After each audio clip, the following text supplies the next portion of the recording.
Shalom saudaraku, berjumpa kembali bersama dengan saya, Gembala Jemaat Gereja Isa Al-Masih Lawang, Light Generation, dalam program Sapa Jemaat di Rumah. Tetap semangat, tetap berpengharapan, dan harus selalu yakin menjadi pemenang-pemenang di dalam Tuhan kita, Yesus Kristus. Firman Tuhan kali ini terambil dari Lukas 8 ayat 49 sampai 50. Lukas 8 ayat 49 sampai 50 berkata, ketika Yesus masih berbicara, datanglah seorang dari keluarga kepala rumah ibadat itu dan berkata, "Anakmu sudah mati, jangan lagi engkau menyusah-nyusahkan guru."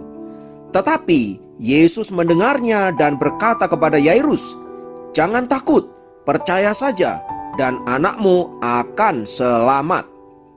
Saudara, kata "jangan takut" muncul sangat banyak di dalam Alkitab.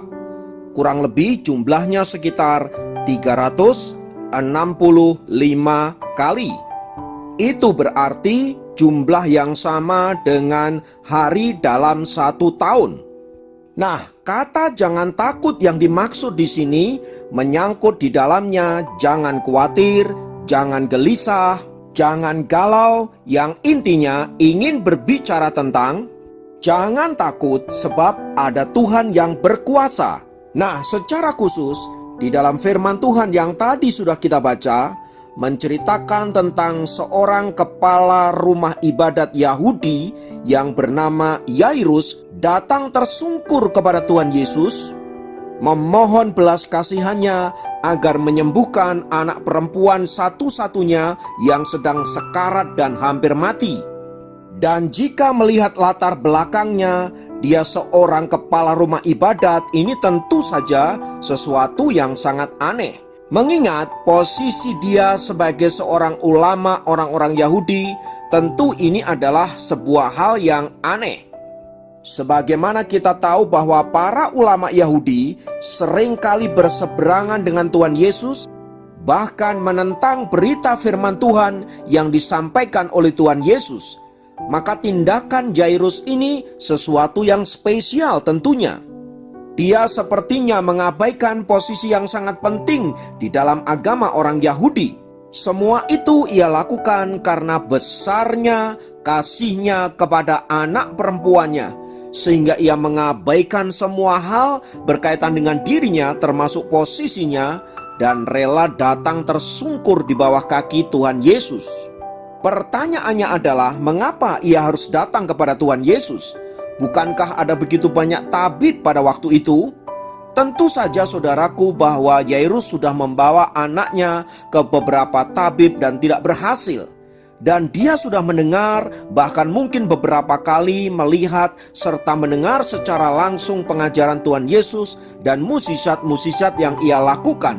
Dan ia harus mengakui bahwa orang ini, yaitu Tuhan Yesus, adalah pribadi yang penuh kuasa, dan pengajaran-pengajarannya tidak sama dengan ahli-ahli agama orang Yahudi, melainkan sebuah pengajaran yang penuh dengan kuasa. Itulah sebabnya dengan yakin ia datang kepada Yesus dan tersungkur memohon belas kasihannya. Namun sayangnya, saat ia masih bercakap-cakap dengan Tuhan Yesus, salah satu kerabatnya datang memberitahu bahwa anaknya itu telah mati. Mendengar kenyataan ini saudaraku, tentu saja hati Yairus sangat hancur. Melihat situasi yang demikian saudaraku, Tuhan Yesus tidak tinggal diam. Ia kemudian berkata kepada Yairus, "Jangan takut, percaya saja, dan anakmu akan selamat." Kata "jangan takut" itu saudaraku sepertinya adalah sesuatu yang begitu luar biasa bagi Yairus. Ini bukan soal kata-kata "jangan takut" itu, melainkan siapa yang berkata "jangan takut" itu, yaitu pribadi Yesus yang memang penuh kuasa. Karena Yesus yang berbicara, maka Yairus percaya sepenuhnya dan membawa Yesus ke rumahnya dan membawanya untuk bertemu dengan anaknya yang sudah mati dan kaku itu. Dan benar saja saudaraku, seperti apa yang dipercayai oleh Yairus, Tuhan Yesus kemudian menghidupkan kembali anaknya yang sudah mati. Nah, dari kisah di atas saudaraku, saya menggarisbawahi kata jangan takut. Meski kata-kata itu telah diucapkan Yesus 2000 tahun yang lalu, namun kata-kata itu masih berlaku sampai hari ini. Terlebih di tengah-tengah situasi yang kita alami, di mana kita seringkali mengalami berbagai-bagai ketakutan, kekhawatiran, dan kegentaran. Sungguh kata jangan takut itu sangat menguatkan kita, saudaraku. Nah, sebagai manusia yang hidup di tengah-tengah dunia yang penuh pergumulan, penuh konflik, penuh krisis ini, kita tentu tidak lepas dari apa yang namanya masalah, pergumulan, beban hidup, tekanan, dan lain sebagainya yang membuat kita khawatir, yang membuat kita gentar dan takut. Setiap pribadi memiliki ketakutannya masing-masing. Ada beberapa di antara saudara mungkin takut dengan virus COVID yang hari-hari ini sedang merajalela. Beberapa mungkin takut karena masalah finansial, di mana usaha kita mengalami kemerosotan, di mana pekerjaan kita mengalami masalah dan lain sebagainya. Dan beberapa mungkin mengalami ketakutan tentang masa depan. Intinya, kita tidak pernah lepas dari apa yang namanya ketakutan demi ketakutan. Namun saat hal itu datang dan menyerang hidup kita, saudaraku, ingatlah kata-kata Yesus ini. Ia berkata, "Jangan takut, percaya saja dan kamu akan selamat." Nah, kata selamat ini, saudaraku, memiliki makna yang sangat beragam. Bisa berarti lepas dari sakit penyakit. Bisa berarti juga terlepas dari belenggu dan ikatan-ikatan. Kata selamat juga memiliki pengertian terbebas dari hutang piutang, terlepas dari jerat orang-orang yang hendak bermaksud jahat pada diri kita. Selamat dari kecelakaan, pulih dari kebangkrutan, dan secara rohani dapat berarti terlepas dari segala belenggu dosa dan memiliki kehidupan yang kekal dan abadi. Tapi intinya kita diminta oleh Tuhan untuk tidak takut di dalam menghadapi masalah apapun yang sedang terjadi di tengah-tengah dunia ini. Nah, kalau Tuhan sudah memerintahkan, saudaraku, saya percaya Tuhan bertanggung jawab terhadap firman-Nya. Dia yang akan membela kita, Dia yang akan menolong kita, dan bahkan melepaskan kita dari segala sesuatu dan membawa keselamatan di dalam hidup kita. Kiranya kita senantiasa menjadi orang-orang yang tidak pernah takut dan percaya penuh kepada firman Allah.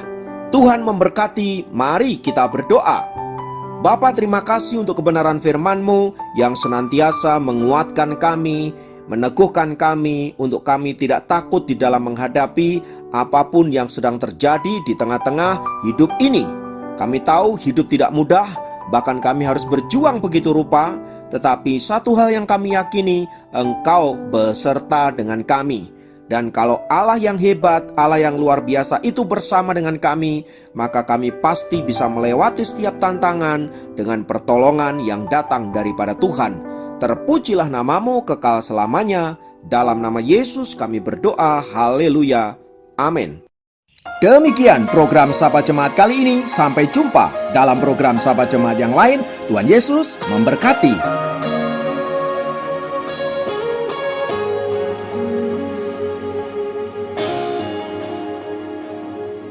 Percaya di saat ku tak mengerti, percaya di saat ku tak melihat, percaya, ku percaya